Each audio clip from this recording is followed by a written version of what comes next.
Hey, Shalom. First thing and foremost, I want to give all praises and glory and honor that's due to Yahweh, Hashem, Yahawashi, Hashem, Kakwadash. Double honors unto the apostles and elders of the great millstone. Blessings and salutations to the whole elect. Knows in the gospel of God, lifting up the standard of Yahweh, Hashem, Yahawashi, wherever it may be. This is the Aki Mahaloya coming back with another lesson. Lord's going to be edifying. Titled, where in the scriptures does it say that Esau is going to take us down after our rulership, okay, after the kingdom of heaven? All right, because that's the whole thing that's going around with some of these guys in Israel, basically stating that, well, you know, we took Esau down and Esau took us down and we're going to take him down. He's going to take us back down. Well, in fact, that's not biblical. Okay, this isn't no tipsy-turny, we go up for one tit for tat, okay? The white man rulership ends on this side once Yahawashi comes to destroy him and take him out of the earth. No ifs, ands, or buts. It's not going to be any particular, well, we get in the kingdom, we rule for 1,000 years, and then all of a sudden Esau comes back up in power. No, it's not going to happen, man, because the scriptures say that Esau is going to be destroyed forever. Okay, and there should be no nephew nor no remnant or any offspring to remember the name of Esau. Neither should their names be pretty much in the streets. So there ain't going to be any street signs, any neighborhoods, any monuments that's going to remind you of this devil, according to the book of Job, because the scriptures say he's going to be totally done away with. And one thing, the reason why Esau came into power is because of it was a punishment unto us. If you understand the scriptures, it was a punishment that the Most High put upon us. Why? Because we broke the law. Okay, but in the kingdom of heaven, we're going to be made perfect or unto perfection. So there will be no need to afflict us again, because the scriptures say affliction should not rise a second time. Okay, so if that's the case, then there's no need for the Most High to put hell on us again, because we're going to be perfect and we're going to be made perfect in Yahawashi's image. Because if that was the case, why did the Lord send Yahawashi to die for the nation of Israel if we was going to go off again? Okay, because he was the ultimate high priest, and you can read about that in Hebrews, I believe the 11th chapter, okay, and the 7 chapters. Hebrews is a good book that detailed the fact that Yahawashi was made the more perfect sacrifice. Okay, because if you think about it, when we went into the holies of the holies in the ancient world, the high priest was still susceptible to sin, which would make the sacrifice that we put up to the Most High just a temporal thing, and it was infallible because men go off. You see what I'm saying? And that's why the Lord came back or came on the scene, so he can do it perfectly, man. So anybody that's teaching that Esau is going to take us down after the kingdom of heaven, they're going off, and they're a false prophet, and the Most High is going to get rid of guys like that. Because, see, you got to understand the book of Revelation, the 20th chapter is broken up into two different 1,000-year time periods, man. Okay? You got to understand the order of things and events. Because when Esau was the Greeks and the Romans, he subjugated Jake. Okay, yes, when he was the Greeks, he subjugated us. He put us down. He got strongholds. And we didn't come up again, because you got to understand that the Greeks converged over into the Romans, which was called the Greco-Roman Empire. Okay, which pretty much the Romans took down the Greeks through several means of war. Okay, and different policies, and they basically made a patent or a deal with them and said, well, look, this is what's going to happen if you don't converge the last of your empire into this empire, then we're just going to take you down, in which they were the same people. Because you got to understand, Alexander's his empire was broken up into his 4 generals. Okay, I always forget one of their names because one was interchangeable with the other one, but you got Lacedaemonius, you got Ptolemy, you got Cassander, and you got Seleucid. Okay, which I believe the Seleucid dynasty is who Antiochus come forth from. Okay, or Antiochus. Okay, so out of those 4 generals, Alexander's empire was divided, and like the scriptures say, that they won many strongholds. But what happened was there was infighting among them. Okay, and then you had one realm against another one. Like the Seleucid dynasty pretty much took down the Ptolemaic dynasty. Okay, which Ptolemy took over parts of Egypt, okay, etc., and subjugated those nations and congregated those nations. All right, and then you had the Seleucids, man, which pretty much encapsulated, or they went forth in Jake. They put Jake in servitude, which all of them had slaves, because even then, at the time of Ptolemy, the Ptolemaic dynasty, you had Jakes that was slavery or in slavery in Alexandria, Egypt. Okay, and they commissioned Israelites to pretty much come up with what they call the Septuagint, which the Septuagint means the 70 books in the Greek. Okay, Septuagint, because when you think of sep or unos dos tres cuatro cinco, when you think of sep or Septimian means 7. Okay, and so basically Esau was in power. So after the Romans fell, okay, because that's the time of the Greeks, but once the Romans and the Greeks converted over into the Greco-Roman Empire, Jake came up in power later on down the line, okay, known as the what you call the what was his name, Constantine, which was over the papacy of the church at that time. But see, at that time, the Esau was being brought down. So you had a period of almost 1,000 years, roughly, that we came up into power. You see what I'm saying? So that's that 1,000 years that we binded this devil, okay? Like it tells you in Revelation, the 20th chapter, it says that we pretty much bound him in the bottomless pit. He was broke loose, which represents Europe. You see what I'm saying? But other than that, there's not going to be another time period where Esau is going to come up in power, okay? Because that other 1,000-year period is going into us subjecting these Edomites, man. So Revelation 20 is broken up into two different 1,000-year periods. It ain't going to be no, well, when you get in the kingdom, you get glorified, and I'm going to come back and tell, how is he going to take us down when he ain't going to have no power, man? That don't even make sense. So you think the Most High is going to strip us of our power and our sovereignty after 1,000 years? Say, oh, well, there you go, Esau. Put them back in slavery, beat them, put them on cargo slave ships, put a yoke of iron around their neck and make them work fucking 9 to 5? Hell no. This man is done on this side. He served his purpose. The whole purpose of him coming into power was to put us in captivity, because we went off. Like the scriptures say, Esau was the Lord's sword. So you see this here? Okay, this is the second rulership, or this is the latter half of their rulership, okay, in this American dynasty, so to speak. Like it says, Missouri State Parks. This is the little season right here. Okay, this little 500 to 600 year period that Esau Edom is currently in rulership now. Okay, in the next 1,000-year period is when we're going to put their ass in captivity, and we're going to destroy them after that. So it ain't going to be any type of them coming back in power, because the scriptures say that there should be no more remaining in the house of Esau. So whoever's teaching that, man, they don't understand history, and the Holy Spirit is not dealing with them. So listen what Isaiah says. This is the book of Isaiah, the 2nd chapter, verse 1. It says, the word that Isaiah, the son of Amos, saw concerning Judah and Jerusalem. Judah and Jerusalem represents the northern kingdom and the southern kingdom, okay, respectively all 12 tribes. And it says, and it should come to pass in the last days that the mountains of the Lord's, okay, the last days which we're in now, it says that the mountain of the Lord's house, and that word is Yahweh, his house should be established at the top of the mountains, okay? And what does it mean by the top of the mountains? It's talking about the top kingdom, or the top principality and righteousness that's going to rule, okay? Because mountains represents government, so the Lord's government is going to be here on the planet Earth. It says the top of the mountains, and should be exalted above the hills, and all nations shall flow into it. And many people shall say, come and let us go up into the mountain of the Lord, to the house of the power of Jacob, and he would teach us his ways, and we will walk in his paths.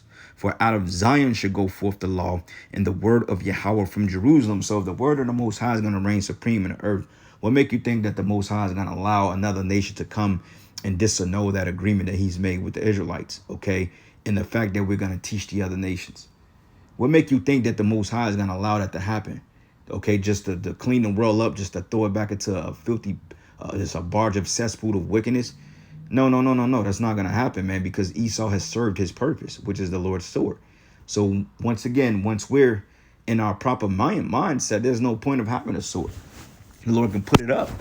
And it says, and he should judge the nations, and shall rebuke many people, and they shall beat their swords into plowshares, and their spears into pruning hooks. Nation shall not lift up sword against nation, neither shall they learn war anymore. Okay, so off that point, there's not going to be any more war.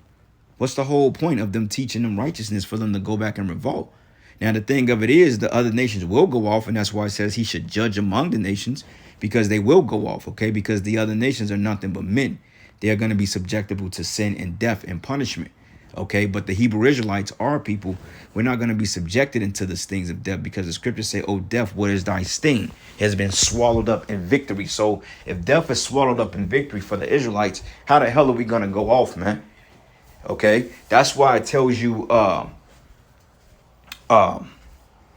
that's why it's not going to be any sin offering for the Israelites in the kingdom, because we're going to be perfect.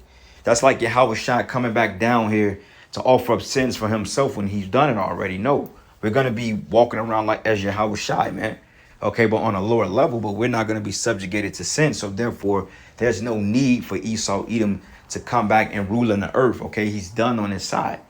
And there's too many scriptures to substantiate that for you guys out there that's teaching that false doctrine.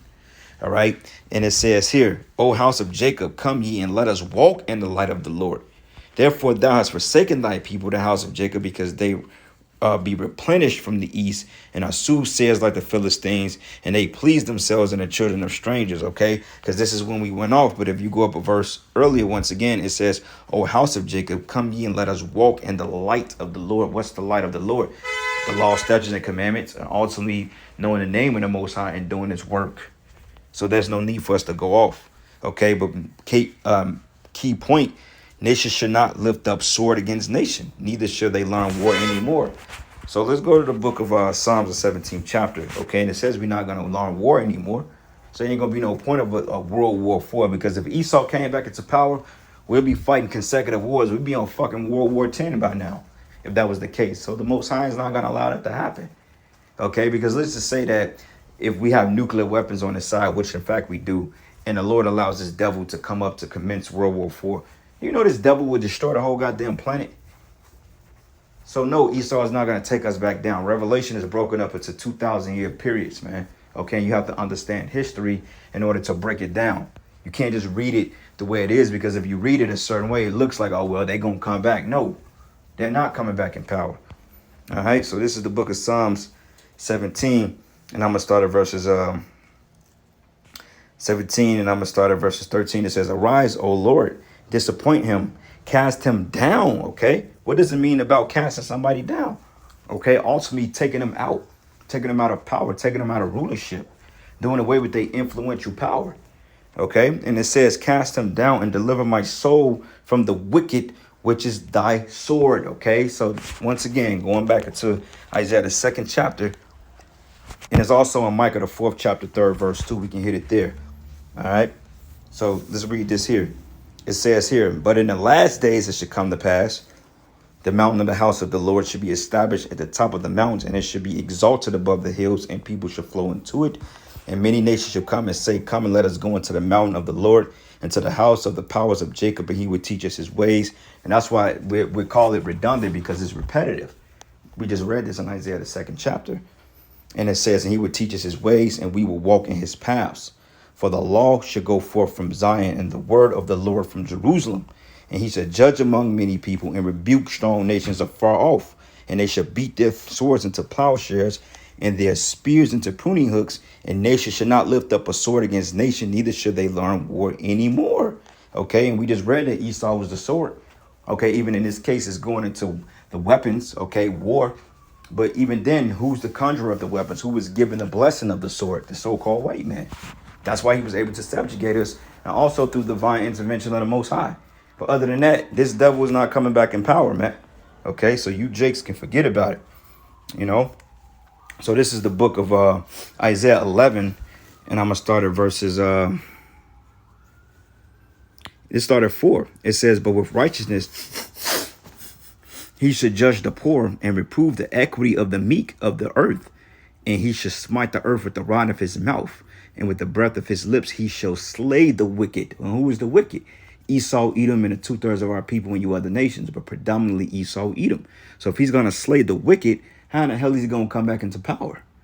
And it says, "And righteousness should be the girdle of his loins, and faithfulness the girdle of his reins." Okay, and another thing too, this is another key point. If Esau was to come back into power, what's the purpose of Yahawashi, or what would Yahawashi be doing at that time? Will he subjugate Yahawashi?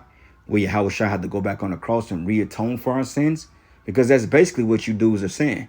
Okay, if we're gonna go off and he's gonna take us down again, that means that we are in sin, and that means that the Lord will have to come down here and repeat the whole gruesome process, man. Okay, the whole burden of being put on a cross and crucified. Okay, the Lord is not gonna create. He's not gonna go through that grueling and that devastating death no more. Okay, that was a one-time deal. All right, and that one time got it right because he was a lamb that was unblemished, which means without fault or sin.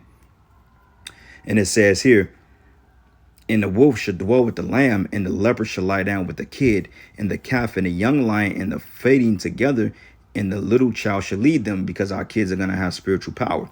It says, and the cow and the bear shall feed, and the young one shall lie down together, and the lion shall eat ox like straw like an ox. And the suckling child shall play on the hole of the asp, and the weaned child put his hand in the cockatrice's den. That's spiritual power, man.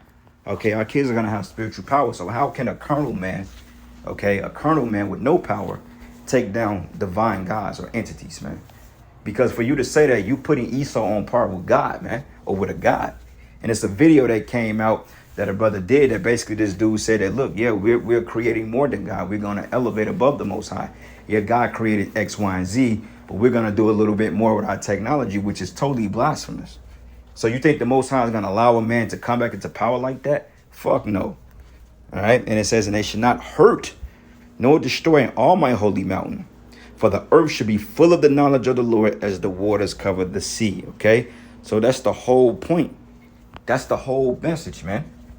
The word of the Lord is going to be filled with knowledge. So we ain't going to forget the Most High. Okay. If you other nations play that game, we're going to do away with you, man. All right. And I mean, I could close the book on that, but let's go a little bit, get a couple more precepts to seal the deal. Because Jake like to act. Jake, they play stupid. Like they say, you play Punani and get rotted out. I mean, it's another way to say it, but I'm not gonna be that vulgar today. Vulgar. All right. Matter of fact, let's get Job. 20th chapter really goes into it, because Job goes into this devil's demise. But anyway, this is the book of Job 20, and I'm gonna start at verses 5. It says that the triumph of the wicked is short, and the joy of the hypocrite but for a moment. Okay, it says, though his excellency mount up to the heavens, his head reach into the clouds, his pride. Okay, and it says, and yet he should perish forever like his own dung. Okay, so I mean, that's the point. It says he should perish forever. And they which have seen him should say, where is he? He should fly away as a dream and should not be found. And yea, he should be chased away as a vision of the night. Okay, the eye also which saw him should see him no more, neither shall his place any more behold him. And his children should seek to please the poor, and his hand should restore their good. Okay, because the whole point, he's not going to come up again. He's going to be done away with. The point of him being over us now is a punishment. All right. And we can read about that in Lamentations, the 4th chapter. This is the book of Lamentations 4. And I'm going to start at verses 21. It says, rejoice and be glad, O daughter of Edom, that dwellest in the land of Uz. It says, the cup also shall pass unto thee, and thou shalt be drunken, and shalt make thyself naked. And the punishment of thy iniquity is accomplished, O daughter of Zion. He would no more carry thee away into captivity. Okay, once again, he would no more carry thee away into captivity. So this devil is not going to come back into power. And he will visit thy iniquity, O daughter of Edom, and he will discover thy sins. That's one point right there. We can close the book on that aspect. Obadiah 1:18. It says, in the house of Joseph should be a fire, in the house of Joseph a flame, in the house of Esau for stubble. And they should kindle them and devour them, and there should not be any remaining in the house of Esau, for the Lord have spoken it. So if there's not going to be any remaining after that 1,000-year period, how in the hell are they going to come and subjugate us? Huh? Like the scriptures say, Esau is the end of the world, Jacob is the beginning of it that followeth it. So you dudes are done, man, all right? It's pretty much done. Like when it says 1,000 years are expired, Satan should be loosed out of his prison. That's talking about this time we in now. That's already happened. Okay, that little season when it talks about verse 8, go out to deceive the nations which are in the four corners of the earth. We're at this point now, okay, because Gog and Magog to gather them together to battle. This is talking about World War III, the War of Armageddon, man.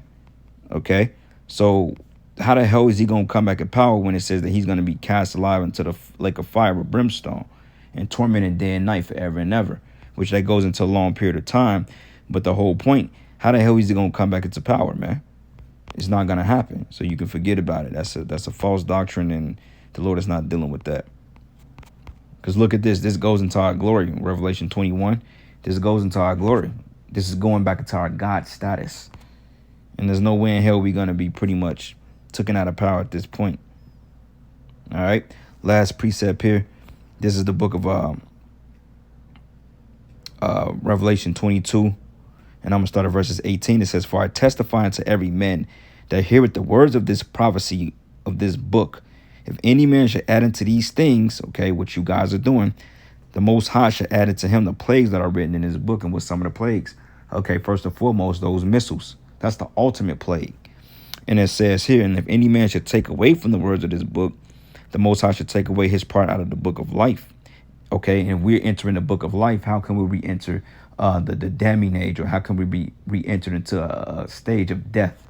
Okay, it says here, "The Most High should take away his part out of the book of life, and out of the holy city, and from the things which are written in this book. And he which testified these things said, Surely I come quickly. Amen. Even so come Lord Yahawashi." All right. So that's the whole point. Esau is not going to come back into power anymore. All right. So with that, all praises and glory and honor that's due to Yahawashi, Yahawashi. And with that, shalom and a baba ball.